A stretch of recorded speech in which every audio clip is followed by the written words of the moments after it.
আমাদের এই যে আহ্বান, বিএনপির আহ্বান, আপনারা আছেন তো নাকি? আছেন তো নাকি ভাই আমার? তাই আমি আপনাদের কাছে আমার অনুরোধ, যে বাজেট, এই যে বাজেট, এই সরকারকে আমরা মানি না। আর এই বাজেট ছিনতাইকারীর বাজেট, প্রতিটা কর্মকাণ্ড এই সরকারের দুঃশাসন দুর্বিষহ অর্জন করেছে যারা কালো টাকা, কত হাজার হাজার লক্ষ লক্ষ কোটি টাকা যারা পাচার করেছে, এই টাকাকে যারা বৈধতা দেয়, এই হচ্ছে অবৈধ সরকার। অতএব এই ছিনতাইকারীর বাজেট, এই বাজেট জনগণের কোনো বাজেট না। এই বাজেট ছিনতাইকারী ডাকাতের জন্য, দুর্নীতিবাজের জন্য এই বাজেট। প্রিয় ভাই আমার, কৃষকদের বাজেট এটা নয়, জনগণের বাজেট এটা নয়, আমার সিনিয়র জনগণের কৃষকের বাজেট এটা নয়। এটা হচ্ছে গুটি কয়েক 5-7 জন 10 জন যারা এই টাকা, আপনাদের টাকা বাংলাদেশ থেকে লুট করে নিয়ে চলে গেছে, এই তাদের বাজেট এটা, জনগণের বাজেট এটা নয়। তাই আমি আপনাদের কাছে অনুরোধ, আপনারা ঐক্যবদ্ধ থাকেন, ইনশাল্লাহ আমরা অবশ্যই লক্ষ্যে পৌঁছাবো, এবং অবশ্যই লক্ষ্য পৌঁছা না পর্যন্ত আমাদের এই সংগ্রাম চলবে। আমি পরবর্তীতে আপনাদের সামনে বক্তব্য রাখবো।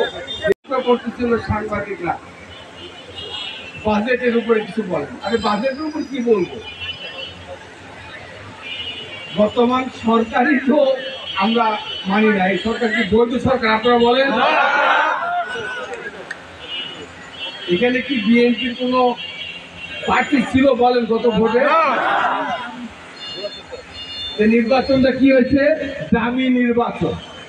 এটা কিন্তু আমাদের কথা না, এটা কিন্তু বর্তমান সরকারের প্রধান, উনি নিজেই বলেছে দামি নির্বাচন, যেহেতু বিএনপি আসবে না বা বিরোধী দল আসবে না, দামি নির্বাচন হবে।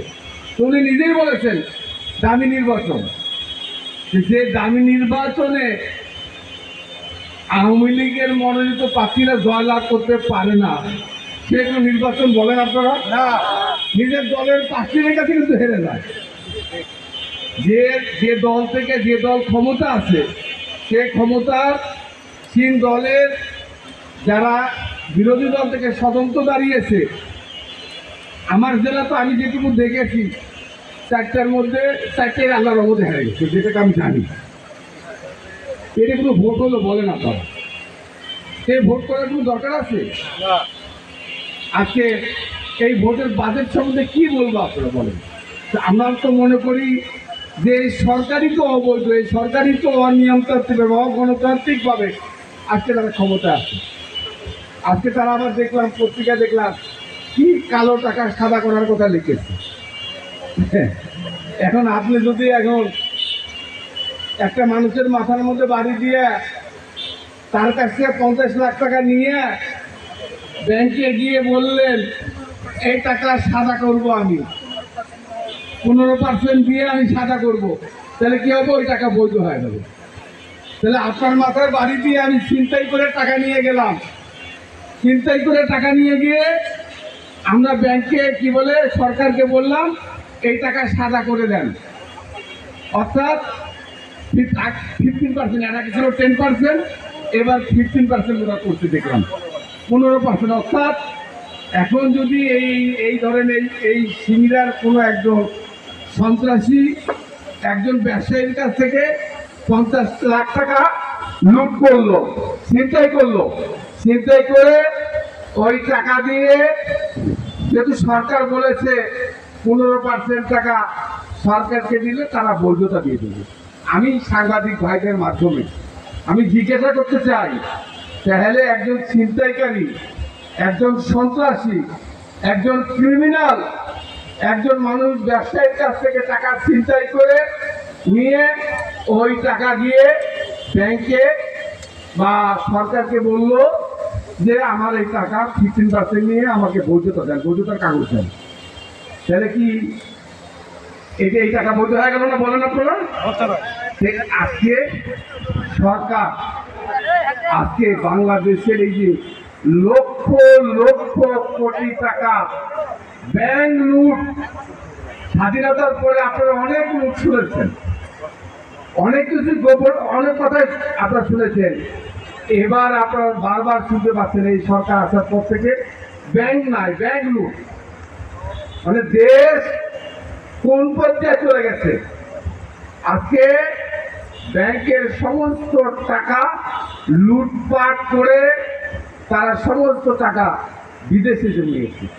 যদি যেদিন এই সরকার ক্ষমতাচ্যুত হবে, জনগণ যখন আপনারা জেগে উঠবেন, জনগণ যখন এই সরকারকে ক্ষমতা থেকে নামতে বাধ্য করবে, তখন আরাম আয়েসে পরিবার পরিজন নিয়ে কেউ কানাডায়, কেউ দুবাই, কেউ মালয়েশিয়া, কেউ আমেরিকায়, কেউ ইন্ডিয়ায়, কেউ রাশিয়ায়, কেউ বেলারুসে, কেউ ইংল্যান্ডে, সবাই বাড়ি বানিয়ে রেখেছে। শুধু দেখতেছেন না পত্রিকায়, আমাদের কোনো কথা না। আপনারা সোশ্যাল মিডিয়া দেখেন, টেলিভিশনে দেখেন, পত্রিকা দেখেন, বর্তমান সরকারের অবৈধ এমপি মন্ত্রীদের কীর্তিকলাপ তারাই কিন্তু ছড়াই গেলে প্রচার করে, পাবলিসিটি করে। কে কানাডায় বাড়ি করেছে, কে দুবাই বাড়ি করেছে, এটা কিন্তু আমরা জানাই না, তারাই জানায়। তাদের মাধ্যমে আমরা জানতে পারি। তাই আজকে প্রিয় ভাইয়ের আমার, আপনাদের কাছে আমার অনুরোধ, প্রিয় নেতৃবৃন্দ, আপনারা জানেন আমাদের নেতা তারেক রহমান সাহেব উনি বলেছেন ভোটের অধিকারের সংগ্রাম চলছে। আজকে গত 7 জানুয়ারি তারিখে তারেক রহমান বিএনপি বিরোধী দলের আহ্বানে বাংলাদেশের মানুষ ভোট কেন্দ্রে কোনো মানুষ যায় নাই, ভোটার উপস্থিত হয় নাই। আমরা 7 জানুয়ারির আন্দোলনে বিএনপি সহ বাংলাদেশের জনগণ বিজয় অর্জন করেছে। সরকার যত কথাই বলুক না কেন, এই আন্দোলন সংগ্রামে বিএনপি বিজয় অর্জন করেছে। কারণ জনগণকে বিএনপি আহ্বান করেছিল, আপনারা কেউ ভোট কেন্দ্রে যাবেন না, আপনারা কেউ ভোটে অংশগ্রহণ করবেন না।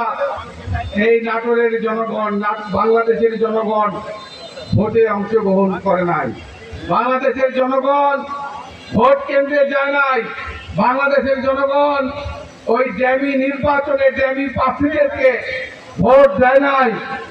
অতএব আমরা মনে করি এই নির্বাচনে, এই আন্দোলনে, এই সংগ্রামে বিএনপি বিজয় অর্জন করেছে। আমার বিএনপি নেতা কর্মীদের কাছে আমার অনুরোধ, আপনারা কেউ হতাশ হবেন না। আমরা বিশ্বাস করি ইনশাআল্লাহ আমাদের এই সংগ্রাম চলছে।